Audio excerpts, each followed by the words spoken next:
بسم اللہ الرحمن الرحیم۔ السلام علیکم۔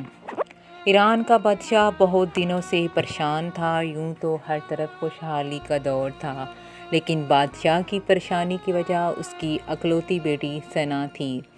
ہر باپ کی طرح بادشاہ بھی اپنی بیٹی کی شادی کر کے اپنے فرض سے سبکدوش ہونا چاہتا تھا، لیکن شہزادی ثنا نے بھی عجیب اعلان کر رکھا تھا، جو شخص ان سوالوں کے درست جواب دے گا وہ اس سے شادی کرے گی۔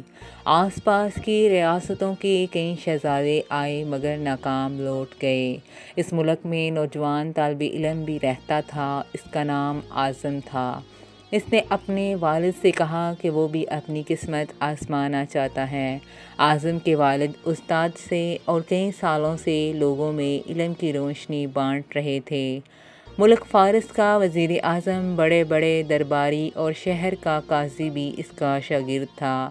باپ نے بیٹے کی خواہش دیکھی تو بولے، بیٹا اگر تو نہ کام لوٹا تو تیرا کچھ نہیں جائے گا۔ لوگ کیا کہیں گے، ایک استاد کا بیٹا ناکام ہوگا۔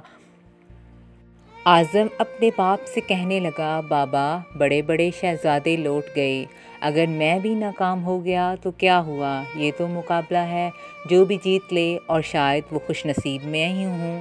آخر باپ کو بیٹے کی ضد ماننی پڑی۔ اعظم خوشی خوشی محل کی طرف چل پڑا۔ شہر بھر میں یہ خبر جنگل کی آگ کی طرح پھیل گئی کہ ایک عالم کا بیٹا قسمت آزمانے محل میں چلا آیا ہے۔ مقررہ وقت پر محل لوگوں سے کھچا کھچ بھرا ہوا تھا۔ بادشاہ تخت پر بیٹھا تھا، ملکہ عالیہ بھی محل میں موجود تھی۔ وزیر، امیر، درباری اور عوام الناس سب دربار میں موجود تھے۔ آخر شہزادی نے اپنا پہلا سوال کر ڈالا۔ اس نے شہادت کی انگلی فضا میں بلند کی۔ اعظم نے کچھ دیر توقف کیا اور پھر شہادت والی انگلی کے ساتھ والی انگلی بھی فضا میں بلند کی۔ یہ دیکھ کر شہزادی مسکرا اٹھی اور ملکہ عالیہ بولی، شاباش اے نوجوان، تم پہلا مرحلہ کامیابی سے طے کر چکے ہو۔ اب دوسرے سوال کے لیے۔ شہزادی کرسی سے اٹھی اور ہاتھ میں تلوار لے کر ہوا میں چلانے لگی۔ کچھ دیر بعد وہ دوبارہ اپنی نشست پر آ کر بیٹھ گئی۔ بادشاہ سمیت ہر درباری کی نظر اعظم پر تھی۔ اعظم کھڑا ہوا اور اپنی جیب سے قلم نکال کر فضا میں بلند کر دیا، شاباش اے نوجوان، ہم خوش ہوئے، یہ جواب بھی درست ہے۔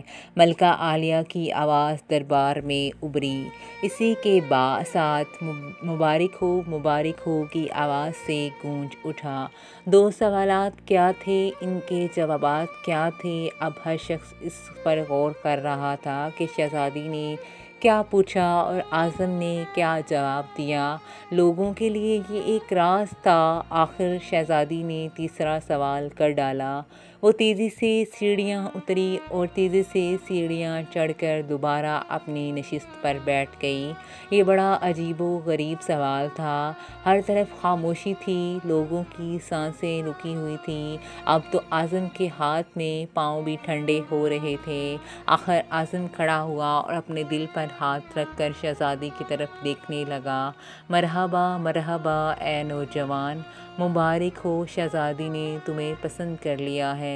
ملکہ عالیہ کی آواز کے ساتھ ہی شہزادی ثنا شرما کر محل کے اندرونی حصے میں چلی گئی اور محل مبارکباد کی آواز سے گونج اٹھا۔